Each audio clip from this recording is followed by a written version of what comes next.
Welcome to Samvad, Lectures to Legacies, where we bring to life the extraordinary journeys of Hansraj College's most prestigious alumni. Hosted by the alumni team of the Commerce Society, we are here to inspire you with the tales of those who started in the lively corridors of Hansraj College and went on to make their mark on the world.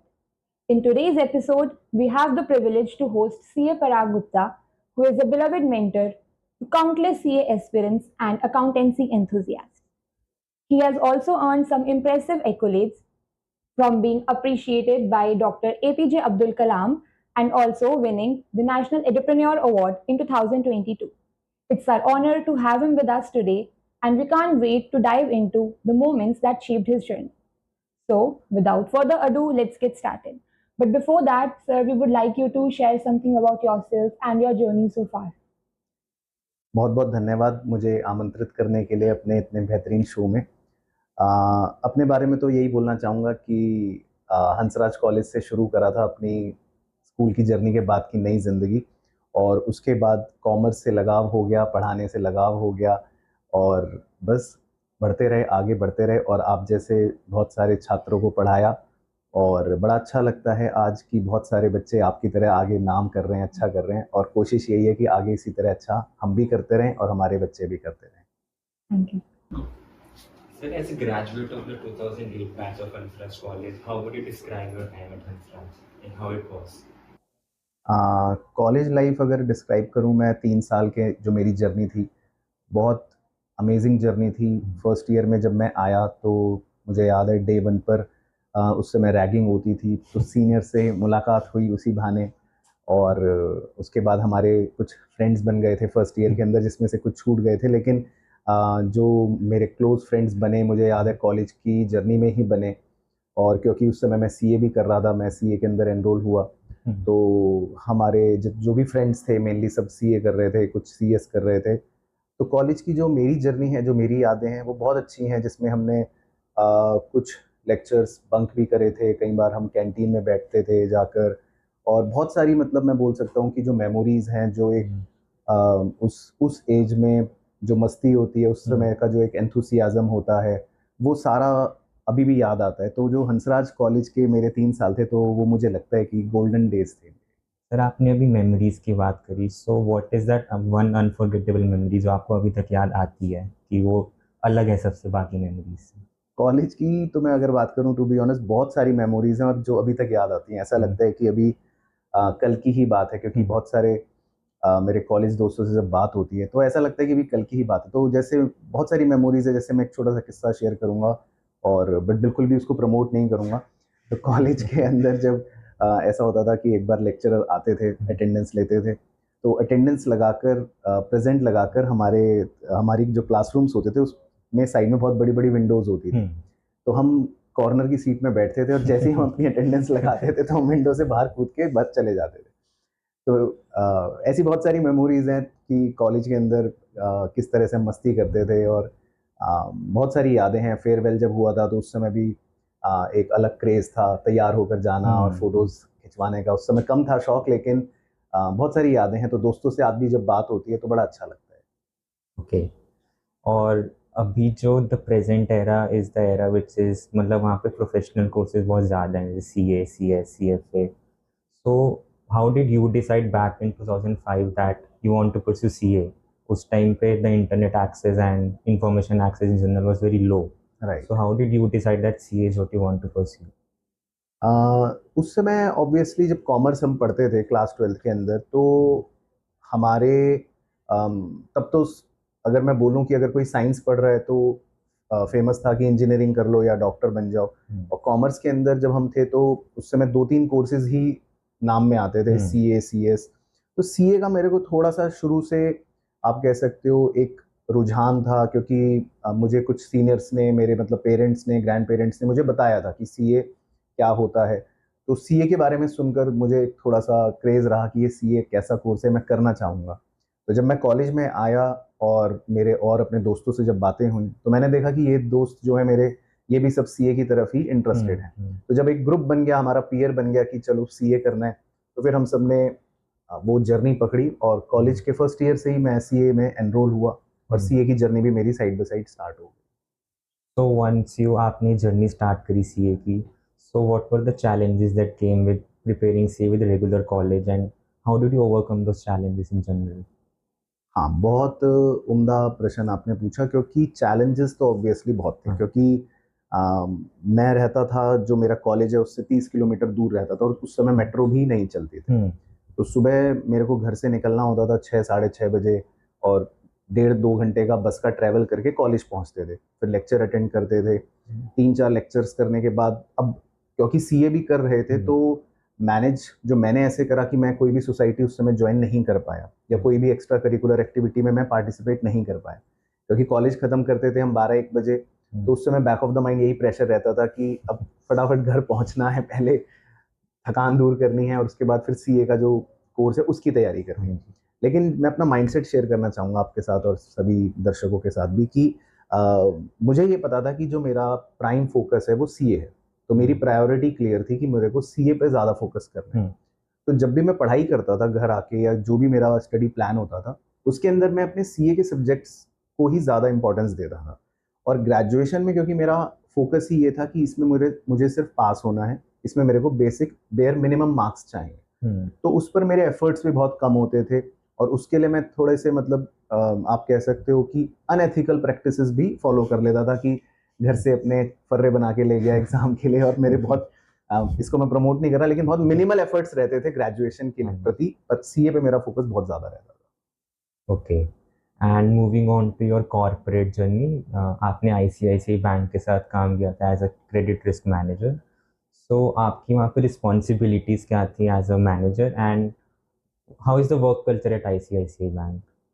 ICIC bank में जब मैंने start करा था 2010 में अपना career, तो जैसा आपने बोला क्रेडिट रिस्क मैनेजर, तो पॉइंट यही है उसके प्रोफाइल में, अगर आप देखोगे मेरा जॉब डिस्क्रिप्शन बिल्कुल क्लियरली मेंशन है। तो जो हमारे उस समय क्लाइंट्स होते थे बैंक के, वो कैपिटल मार्केट्स यानी कि शेयर बाजार जिसको सिंपल भाषा में कहते हैं, उसके जो बड़े बड़े आप कह सकते हो ब्रोकर्स हैं, वो होते थे। तो वो ब्रोकर्स अपनी फाइल हमारे पास भेजते थे, लेट्स से वो बोलते थे कि हमें 100 करोड़ रुपए का लोन चाहिए।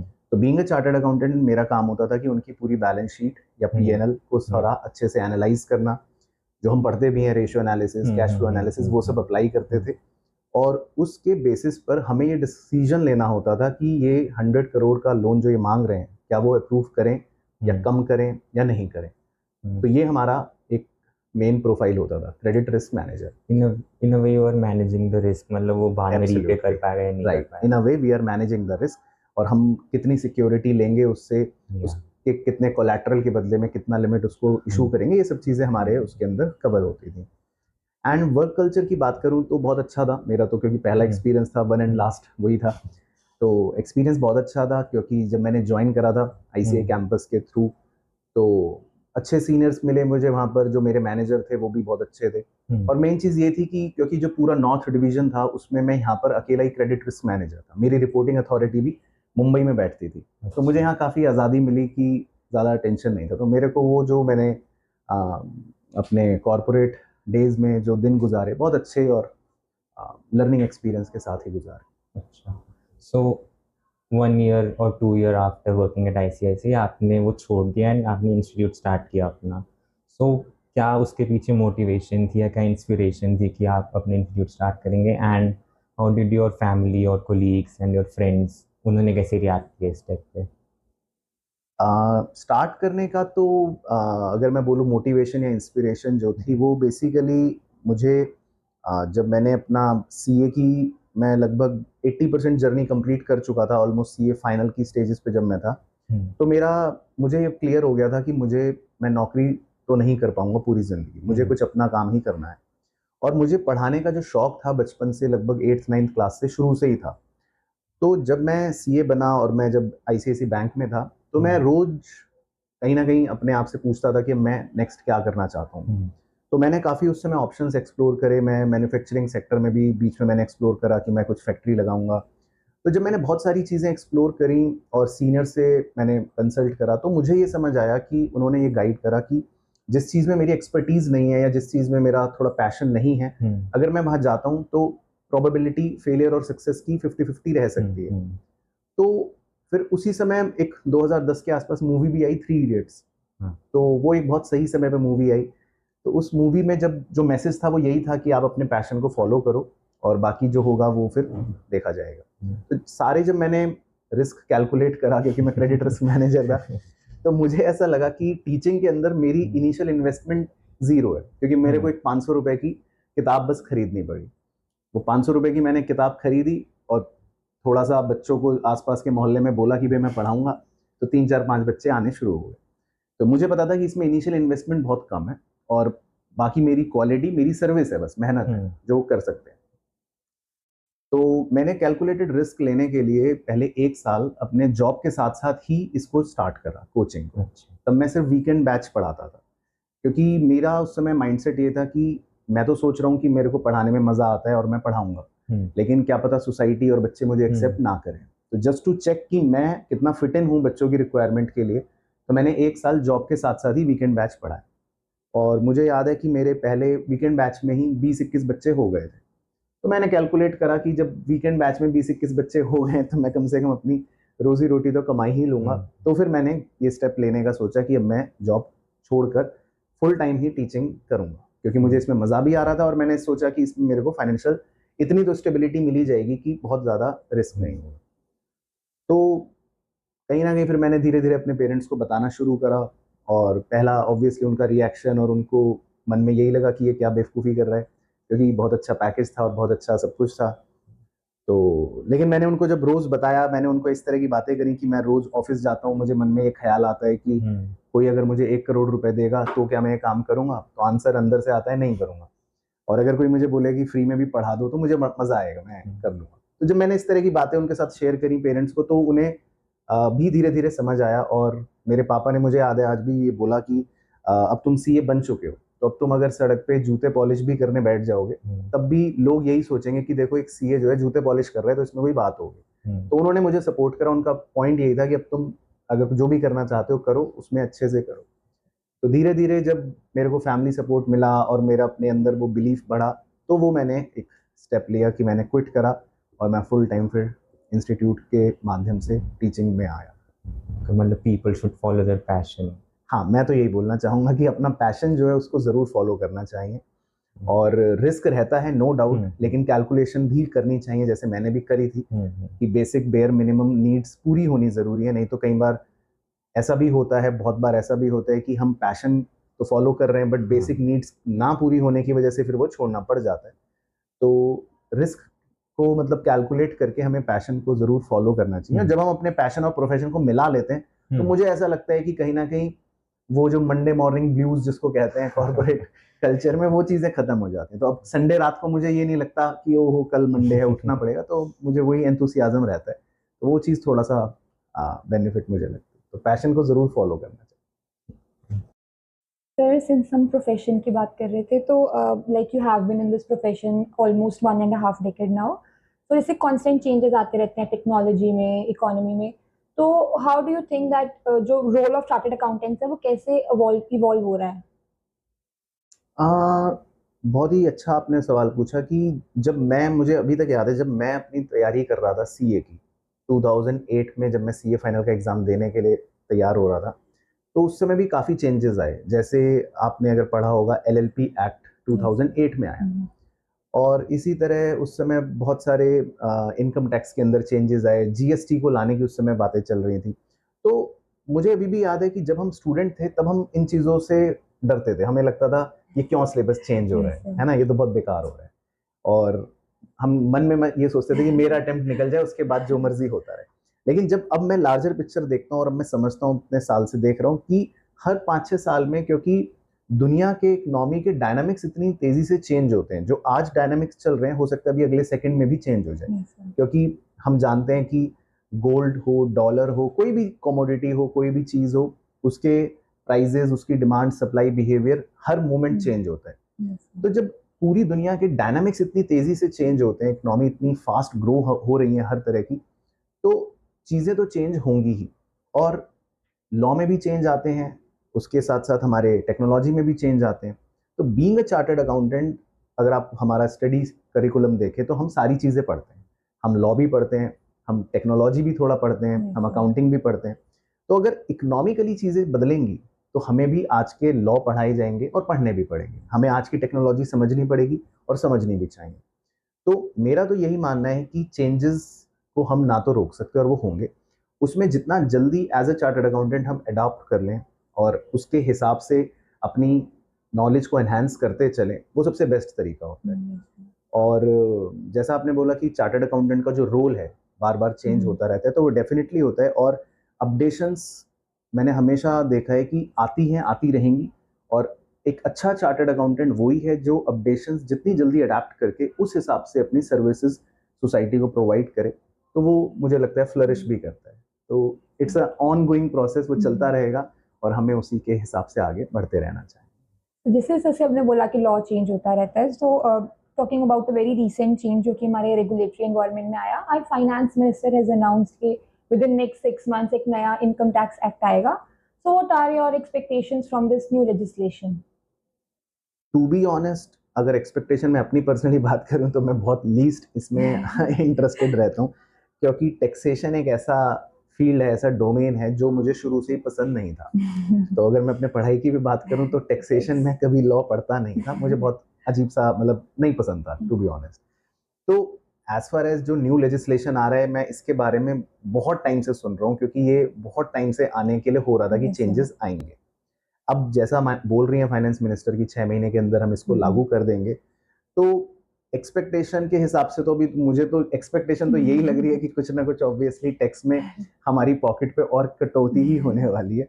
लेकिन बाकी जब वो पूरा लॉ आएगा तभी उसको पूरा मैं एक बार अच्छे से एनालाइज करके ही समझ पाऊंगा कि क्या ऐसे चेंजेस हुए हैं और एज एन इंडिविजुअल हम पर उसका क्या इफेक्ट पड़ेगा।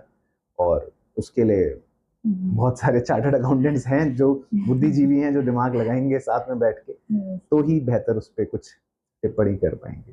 तो सर, जैसे अभी भी कंट्री में डिबेट चल रहा है related to the 30% direct tax rate, specially जब वो इनडायरेक्ट टैक्स के साथ कंबाइन हो जाता है। सो डू यू थिंक कि government should consider broadening the tax base या लोअरिंग द टैक्स रेट्स? सी, मुझे ऐसा लगता है कि ये जो पूरा फिस्कल मॉडल है उसको अगर हम समझें, और हम तो ये बच्चों को पढ़ाते भी हैं, उसके अंदर यही सबसे पहला सेंटेंस होता है कि गवर्नमेंट अगर टैक्सेस बढ़ा रही है या कम कर रही है, तो इंडिया जैसे कंट्री के अंदर कम करना gradually is next to impossible. क्योंकि हम इनइक्वालिटी की बात करते हैं, सबसे पहले रूट कॉज ऑफ जो हमारे देश की समस्या है, और इनइक्वालिटी को दूर करने के लिए गवर्नमेंट की फिस्कल पॉलिसी में एक ही हथकंडा है ना, हर बच्चा बच्चा गली मोहल्ले में जानता है कि टैक्सेस बढ़ाने हैं, प्रोग्रेसिव टैक्सेस बढ़ाने। क्योंकि पुअरर सेक्शन जो है उनको तो ऑब्वियसली हम डोमेन में नहीं ला सकते, उनको तो हम सरकार अपने डोमेन में नहीं ला सकती टैक्स के।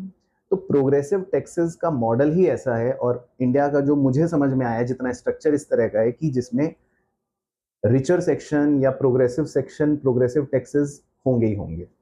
तो मुझे तो ये बहुत ही इम्पॉसिबल सा लगता है कि कभी ग्रेजुअली भी इसमें कोई कटौती आएगी, और आएगी भी तो वो जस्ट एक गिमिक होगा कि कहीं पे बढ़ा दिया, कहीं पे कुछ छोटा कम कर दिया, इस तरह से गवर्नमेंट को करना है। अल्टीमेटली इंडिया के पूरे डायनामिक्स को अगर मैं समझूं तो यहाँ पर गवर्नमेंट को प्रोग्रेसिव टैक्सेस घटाने का कोई स्कोप ही नहीं है, बढ़ने ही है, या एटलीस्ट वो जितने हैं उतने ही चलेंगे, जितना मुझे समझ है। बाकी तो बड़े बड़े बुद्धिजीवी इस पे हैं जो दिमाग लगाएंगे और बेहतर स्ट्रेटजीज बनाएंगे। Sir, like exploring more about these policy changes, in the recent government budget also, our government did away with the indexation benefits and they have lowered the capital gain tax rate. So ऐसा disincentive नहीं हो सकता ये investors के लिए? Right है, बहुत बड़ा डिसइंसेंटिव है, और इसको लेकर बहुत सारे लोगों ने आवाज भी उठाई, और उसके लिए फिर बाद में फिर फाइनेंस मिनिस्टर ने उसके लिए ऑप्शंस दिए भी थे, राइट। तो डेफिनेटली डिसइंसेंटिव होता है, और सबसे ज़्यादा अगर हम सप्लाई साइड ऑफ इकोनॉमिक्स को समझें, क्योंकि गवर्नमेंट की जो फिस्कल पॉलिसी होती है, टैक्सेशन पॉलिसी होती है, बजटरी पॉलिसी जिसको आप कहते हो होती है, वो होती है हमेशा डिमांड साइड की, लेकिन उसका जो सबसे बड़ा प्रभाव पड़ता है वो हमेशा सप्लाई साइड पर पड़ता है। सप्लाई साइड एज इन जो प्रोड्यूसर्स हो गए, या जो भी बिजनेस कम्युनिटी हो गई, या जो इकोनॉमी में आप कह सकते हो प्रोड्यूसर वाला सेक्शन हो गया, तो उनको यही सबसे ज्यादा डिसइंसेंटिव रहता है कि हमारे प्रॉफिट पर टैक्स लग रहा है। तो आप सुनते भी होंगे, इसीलिए बहुत सारे बिजनेस हाउसेस सोचते हैं कि हम सिंगापुर चले जाएं, या हम दुबई चले जाएं, या हम अपना कॉर्पोरेट ऑफिस दुबई में खोल लेते हैं। तो उसका बेसिक रीजन ही ये है, डिसइंसेंटिव। तो वो तो होता ही है। एंड अगर गवर्नमेंट इस तरह से टैक्सेशन पॉलिसी रखेगी तो कहीं ना कहीं प्रोड्यूसर्स को वो एक डिसइंसेंटिव तो मिलेगा ही, और उसका बैड इफेक्ट ये होगा कि बहुत सारे कुछ बिजनेस हाउसेज अपना बिजनेस इंडिया से बाहर लेकर जा सकते हैं। Right. Now let's jump into a rapid fire round. इसमें आपको बहुत ही छोटे and one word concise answers देने हैं। So the first question is, how would you describe Hansraj in a single word? Amazing. What is the best place to hang out on campus? LP. वो हंसराज वाले जानते हैं। Our favorite too. हाँ. What's the most rewarding aspect of being a CA? I guess there are many. Few of them are, respect you get and recognition you get, and moreover the responsibility you get, you feel the power. So these are the perks of being a CA, I guess. Okay. What's the biggest myth about being a CA? Biggest myth I would say कि CA बहुत मुश्किल है and CA जो है वो नहीं हो पाता सबका, but I guess कि टाइम लग सकता है थोड़ा, but if you plan strategically and if you prepare strategically तो 80-90% आर चांसेस कि आप सीए बन जाओगे। So this is a kind of myth कि बहुत मुश्किल है, हो ही नहीं सकता। तो ऐसा बिल्कुल नहीं है कि हो ही नहीं सकता, हो सकता है, थोड़ा सा टाइम चाहे ज्यादा लग सकता है, बट डेफिनेटली हो सकता है। What's that one thing an aspirant must avoid at all costs? I would say inconsistency. He should avoid inconsistency, क्योंकि सीए कोर्स के अंदर बीइंग कंसिस्टेंट रहना बहुत इंपॉर्टेंट है, या किसी भी प्रोफेशनल कोर्स में आई गेस कंसिस्टेंट रहना ज़्यादा इंपॉर्टेंट है। आप कम पढ़ो डजेंट मैटर, लेकिन रोज पढ़ो। मतलब quality over quantity. Absolutely, quality is important. If you could have dinner with any person, living or dead, who would it be? Bruce Lee.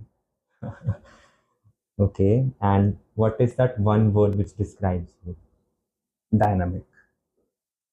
If you weren't a CA, what would you be? Most probably a sports teacher. Because I love sports, I love to play outdoor sports and all. तो मुझे ऐसा लगता है कि अगर CA बन के आगे ना बढ़ रहा होता तो probably शायद मैं कुछ स्पोर्ट्स ओरिएंटेड या शायद ऐसा कुछ कर रहा होता। Okay, and the last one is एक ऐसा goal you wish to achieve over the next 5 years. Goal is next 5 year के लिए तो probably I would say कि जो अकाउंटेंसी या जो भी सब्जेक्ट मैं पढ़ाता हूँ, जो कंटेंट भी प्रोवाइड करता हूँ, उसको और ज़्यादा सिंप्लीफाई बनाना चाहता हूँ। और कहीं ना कहीं मेरा अल्टीमेट गोल ये है कि एक इस तरह से उसको एक मूवी का रूप दूं कि कॉन्सेप्ट्स इतने आसान हो जाए, इतने इंटरेस्टिंग हो जाए, जैसे बच्चा मूवी देखता है 3 घंटे की और उसको सारी मूवी याद हो जाती है, हमेशा हमेशा के लिए मज़ा आता है। तो इस तरह से पढ़ाई को भी कुछ उतने लेवल तक लेकर जाऊँ, तो this is the goal. So sir, moving on to the last bit of our episode today, if you were to write a letter to an 18-year-old Parag Gupta, what would you say in that letter? मैं तो यही बोलूँगा कि जो कर रहे हो अच्छे से करते रहो, बिकॉज मैं एक छोटा सा किस्सा शेयर करना चाहूँगा इस पर। When in 2013 I met doctor APJ Abdul Kalam sir. तो बहुत ही छोटी सी मीटिंग थी, 2-3 मिनट्स की हार्डली। तो उन्होंने मुझे यही बोला था, उन्होंने कहा था जो आप कर रहे हो बहुत अच्छा कर रहे हो, बस इसको करते रहना। तो आई वुड से कि मैं 18 साल के पराग गुप्ता को भी यही बोलूँगा कि जो कर रहे हो वो अच्छा कर रहे हो और उसको बस करते रहो। और सभी को यही बोलूँगा कि जो भी आप कर रहे हो, अगर आप वो सच्चे मन से करते हो और उसमें अपना पूरा, कहते हैं अपना पूरा हार्ट फेंक के करोगे, तो आपकी बॉडी फॉलो करेगी, सारे फोर्सेस ऑटोमेटिकली फॉलो करते हैं। तो बस यही बोलना चाहूँगा। So what a captivating conversation that was. Thank you so much, sir. So we hope that all our listeners today will leave with fresh insights and inspiration with everything that sir shared today. So thank you for your time and make sure to stay connected with more such incredible stories.